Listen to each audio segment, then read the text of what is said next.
پیر عثمان حنفی کے مزید بیانات اور وظائف کے لیے ہمارے YouTube چینل پیر عثمان حنفی آفیشل کو سبسکرائب کریں اور گھنٹی کے نشان کو کلک کریں۔ جزاک اللہ خیر۔ الحمدللہ نحمدہ ونستعینہ ونستغفرہ ونؤمن بہ ونتوکل علیہ ونعوذ باللہ من شرور انفسنا ومن سیئات اعمالنا من یہدہ اللہ فلا مضل له ومن یضللہ فلا ہادی لہ ونشہد ان لا الہ الا اللہ وحدہ ونشہد ان سیدنا ومولانا محمدا عبدہ ورسولہ اما بعد فاعوذ باللہ من الشیطان الرجیم بسم اللہ الرحمن الرحیم انا اعطیناک الکوثر فصل لربک وانحر ان شانئک هو الابتر صدق اللہ العظیم وصدق رسولہ النبی الامی الکریم ونحن على ذلك لمن الشاہدین والشاکرین والحمد للہ رب العالمین۔ درود شریف پڑھیں۔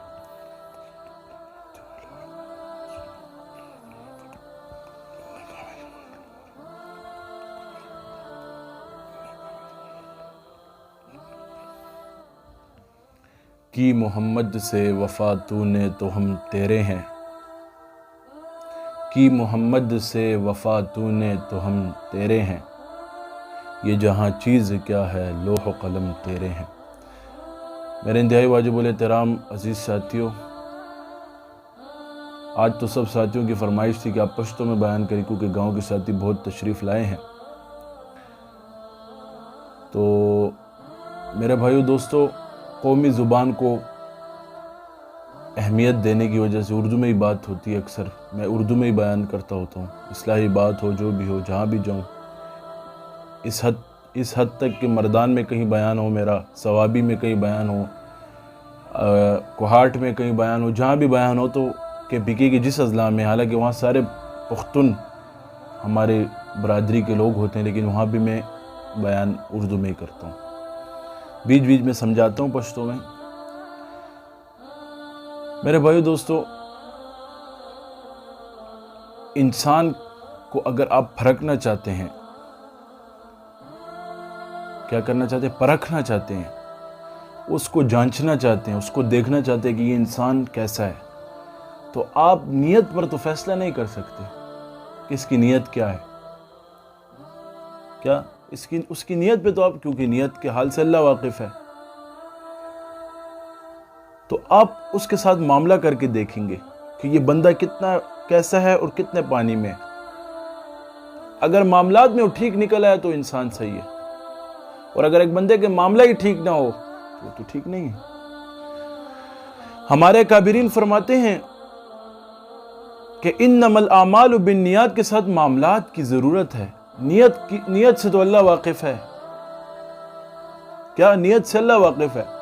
30% آپ کا ظاہر فیصلہ کرتی ہے، 70% آپ کے ساتھ معاملے کا پتہ چلتا ہے، آپ کے ساتھ جب معاملہ آ جائے کہ انسان کا۔ غصہ کب آتا ہے؟ غصہ کب آتا ہے؟ جب انسان میں غرور ہوتا ہے، میں ہوتی ہے، میں انانیت ہوتی ہے کہ مجھے یہ بات کیوں کہی، مجھ سے یہ بات کیوں کہی۔ جب انسان غصہ ہو جاتا ہے تو وہ آؤٹ آف کنٹرول ہو جاتا ہے، غصے میں وہ ہر کچھ بولتا رہتا ہے، ہر کچھ بولتا رہتا ہے۔ حدیث شریف میں بھی آتا ہے کہ جب انسان غصہ ہوتا ہے تو شیطان یہ کہتا ہے جب انسان کے جسم میں جیسے خون دوڑتا ہے نا، ایسے میں اس کے جسم میں دوڑتا ہوں۔ غصے کے وقت ایسی باتیں آتی ہیں کہ انسان خود پہ نہیں ہوتا، بے قابو ہو جاتا ہے، آؤٹ آف کنٹرول ہو جاتا ہے۔ پھر بعد میں کہتا ہے میں تو اس بات پہ سمجھا نہیں، لیکن وہ بات ثابت ہو جاتی ہے کہ ہوئی ہے یہ بات۔ تو غصہ اس وقت آتا ہے انسان کو جب اس میں انانیت ہوتی ہے، میں ہوتی ہے۔ ہم غصے کے اسباب سے دور ہو جائیں۔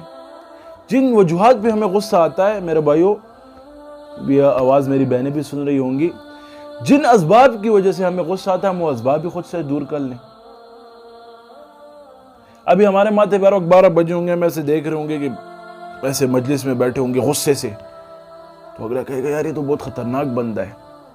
مجھے خاتون نے لکھ کر بھیجا کہ مجھے ہر وقت غصہ آتا ہے، وہ فضول باتوں پہ وہ کرتا ہے، ایک تو اثرات کی وجہ ہوتی ہے، ایسے بھی تو کہتے ہیں مجھ سے سب کوئی خاندان والا بات ہی نہیں کرتا، سب مجھ سے دور بھاگتے ہیں، صرف سلام کرتے ہیں بس، اور میری زندگی نہیں ہے، یہ نہیں ہے، وہ نہیں۔ تو میں نے کہا آپ غصے کو مٹا دو، غصے کو مٹا دو، سارا کچھ ٹھیک ہو جائے گا۔ خوش اخلاقی سے پیش آؤ، رحم دلی سے پیش آؤ اگلے کے ساتھ، ہر وقت مسکراہٹ کے ساتھ، نبی علیہ السلام کی سیرت پڑھو، ہر وقت مسکراہٹ کے ساتھ پیش آؤ، خوشی کا اظہار کرو، اگلے سے ملو تو ایسے ملو، خوشی سے ملو۔ تو غصے آنے کی وجوہات کیا ہوتی ہیں؟ دوستی میں بھی غصہ آتا ہے۔ ایک غصہ یہ ہوتا ہے کہ نارمل طریقے کا ہوتا ہے کہ غصہ محبت کی علامت ہوتی ہے، کسی کو غلط کاموں سے روک رہے ہو اس پہ غصہ کرو، غصے سے روکو کہ یہ کام مت کرو، وہ تو ایک محبت کے۔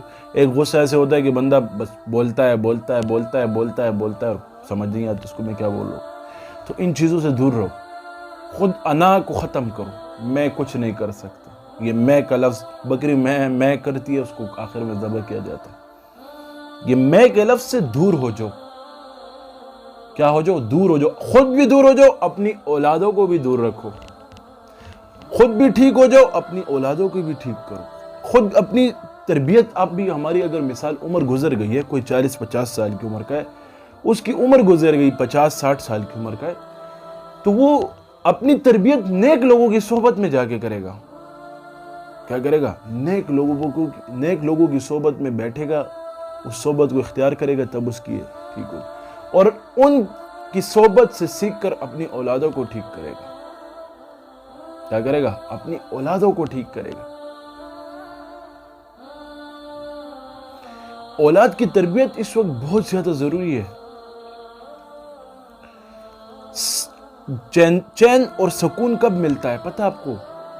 ایک ہوتا ہے دل کا صدمہ، جس کی اولاد نافرمان ہوتی ہے نا، نشے تماشا کرنے والی ہوتی ہے نا، وہ دل کا صدمہ ہوتا ہے۔ آپ کو پتہ ہے؟ اس والدین سے پوچھو جس کی اولاد نافرمان ہو،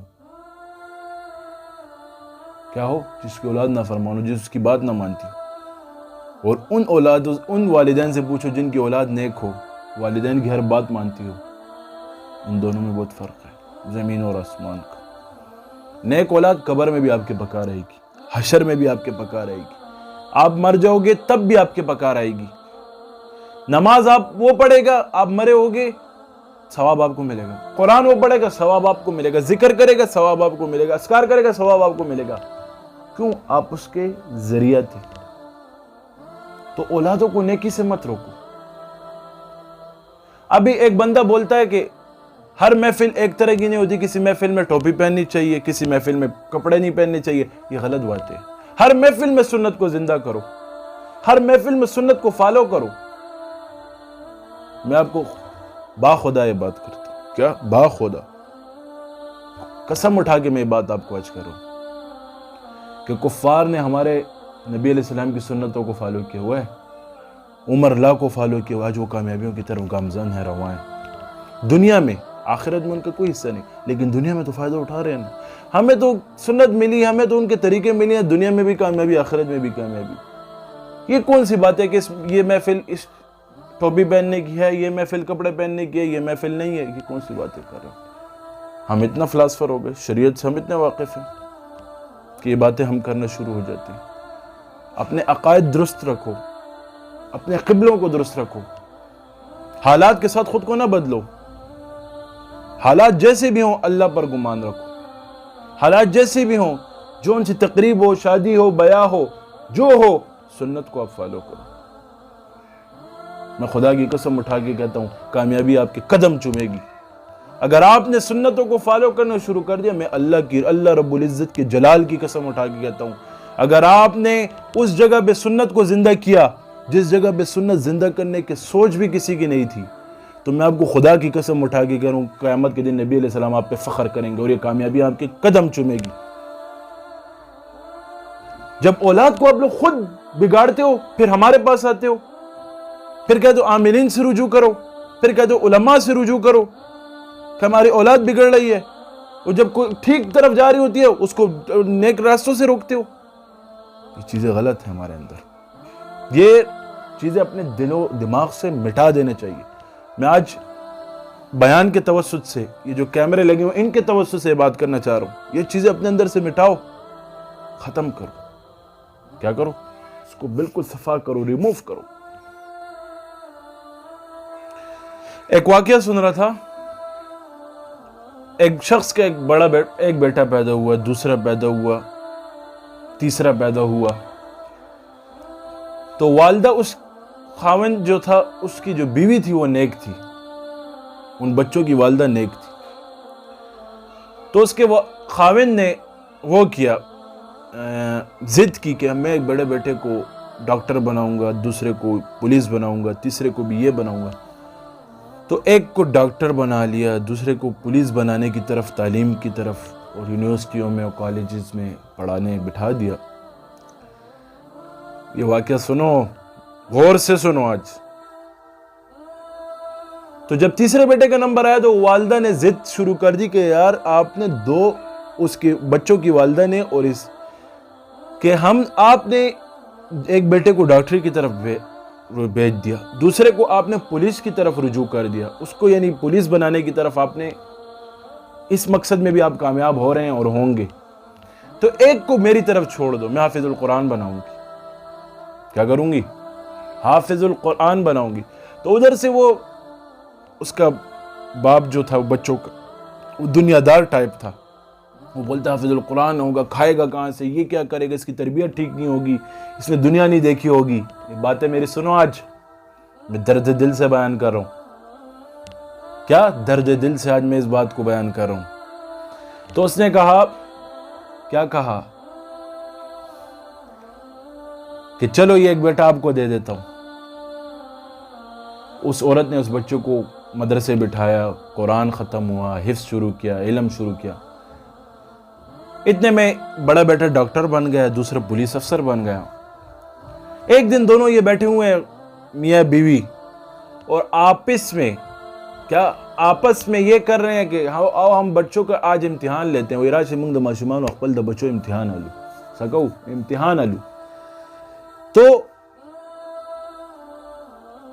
بڑا بیٹے کے آگے والدہ, وہ شوہر جو تھا اس کا, وہ دروازے میں چھپ گیا. بڑا بیٹا گھر گھسا جاب سے آیا تو والدہ اس کے آگے رونے شروع ہو گئی کہ آپ کا ابو جو ہے مجھے, یعنی میرا خاوند, یعنی اس لڑکے کا ابو ڈاکٹر جو تھا, آپ کا ابو مجھے ہر وقت بے عزت کرتا ہے, مارتا ہے, ذلیل کرتا ہے, یہ کرتا ہے, وہ کرتا ہے. تو ڈاکٹر کے الفاظ سننے ہیں, ڈاکٹر کے الفاظ سنیں, قابل غور الفاظ ہیں, سماعت فرمائیں.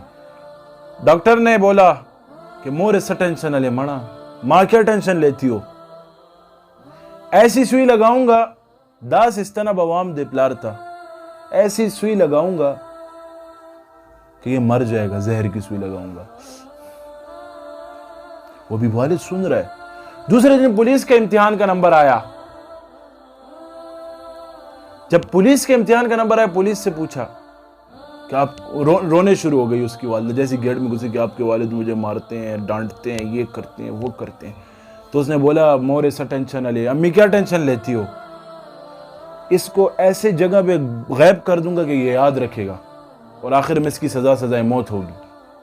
ابھی اس کو ہکا بکا حیران رہ گیا, یہ کیا ہو گیا, ہکا بکا حیران رہ گیا کہ میں نے اتنی محنت کی, یہ محنت کہاں چلی گئی. آج یہ ڈاکٹر بنا میری وجہ سے بنا, آج یہ پولیس آفیسر بنا میری وجہ سے بنا, یہ محنت کہاں چلی گئی. تیسرے دن جب حافظ القرآن کا نمبر آیا, اللہ کی شان سنو, آج مدرسوں کو حقیر جاننے والوں میری بات سنو, طالب علموں کا رتبہ جو ہے اللہ کے ہاں اونچا ہے. جب اللہ کے ہاں رتبہ اونچا ہو تو دنیا کو کسی چیز کی ضرورت نہیں. جب وہ گیٹ میں داخل ہوا تو اس کی والدہ اس کے آگے رونے شروع ہو گئی. کیا ہوئی؟ رونے شروع ہو گئی کہ آپ کے والد مجھے ڈانٹتے ہیں, یہ کرتے ہیں, وہ کرتے ہیں. تو اوپر سے اس حافظ القرآن نے ماں کے سر پہ ہاتھ رکھا اور ماں کا سر چوما اور بولا مورے بولے ٹینشن نہ لے, وہ نہیں پرواہ کی تا بعد آگے سے خبر ہے نہیں منے لی تا بعد آگے مزاج نے خلاف وجہ سے کڑی امی کیوں ٹینشن لے رہی ہو آپ نے اس کے مزاج کے خلاف کوئی کام کیا ہوگا نبی علیہ السلام نے فرمایا یہ اس طالب علم کے الفاظ اپنی والدہ کو ترغیب دینے کی کہ نبی علیہ السلام نے فرمایا اگر میں سجدے کا حکم دیتا تو بیوی کو کہتا خاوند کو سجدہ کرے ابھی والد ادھر سے حیران دیکھ رہا ہے پریشان تو امی کو بول رہے امی مت کرو آپ خفا مت ہو رو مت اس کے حق میں دعا کرو اس کی خدمت زیادہ کرو اس کے پاؤں دباؤ اس کے لیے جو وہ چاہتے وہ کرو اس کا حق ہے آپ پر تو جب یہ بات ہوئی تو جب وہ دونوں آپس میں سامنے ہوئے یہ تینوں بچے چلے گئے تو والدہ نے بولا شوہر اور بیوی کی ڈسکشن جب شروع بچوں کی والدہ نے بچوں کی والد سے بات کی کہ بتاؤ کون سے بیٹا کامیاب ہوا تو اس نے کہا رب العزت کی قسم اللہ رب العزت اللہ کے جلال کی قسم خدا کی قسم وہ دو بیٹے تو بیکار تھے وہ تو کسی چیز کے نہیں تھے نہ دنیا میں بکار آئے نہ آخرت میں بکار آئیں گے تو دنیا بھی سوار گیا اور آخرت بھی میری سوار گیا ایسے بناؤ خود کو اپنی اولادوں کی تربیت کرو آج ہم نے اولادوں کو دین سے دور کیا ہوا ہے کس سے دور کیا ہوا ہے دین سے دور کیا ہوا ہے اپنی اولاد کی تربیت ٹھیک کرو اور اپنے معاملات ٹھیک رکھو جب حلال کھاؤ گے بچوں کو حلال کھلاؤ گے تو وہ حلالی ہوں گے حرام سے بچاؤ بچوں کو خود بھی ٹھیک کام کرو لوگوں کو بھی ٹھیک کرنے کا حکم دو لقمان حکیم نے اپنے بیٹے کو جو نصیحتیں کی تھی اس میں سے چند تو مجھے یاد ہیں اور نہیں یاد کہ بیٹا حلال کھاؤ سچ بولو کم عمر لوگوں کے ساتھ نہ اٹھو بیٹھو جو اپنے لیے پسند کرو اوروں کے لیے بھی پسند کرو اور بھی بہت نصیحتیں کی تھی تو انشاءاللہ آگے بیان میں کروں گا اللہ تبارک و تعالی ان سب باتوں پر عمل کرنے کی توفیق نصیب فرمائے وآخر دعوانا ان الحمدللہ رب العالمین دعا کریں اللہم صلی علی محمد وعلی آل محمد کما صلیت علی ابراہیم وعلی آل ابراہیم انک حمید مجید یا اول الاولین آخر الاخرین نزل قوت المتین یا رحیم المسکین یا اللہ ہمارے گناہوں کو معاف فرما دے ہماری سختیوں کو ختم فرما دے ہمارے حال پہ رحم فرما دے بشری کمزوریوں کو معاف فرما دے خطاؤں کو معاف فرما دے قبر کی تمام منازل آسان فرما دے جو سنا جو کہا اس پر عمل کرنے کی توفیق نصیب فرما دے یا اللہ ہم سب کی شرعی حاجات پوری فرما دے یا اللہ شرعی حاجات پوری فرما دے دلوں کے ارمان پورے فرما دے صلی اللہ تعالیٰ علیہ خیر خلقہ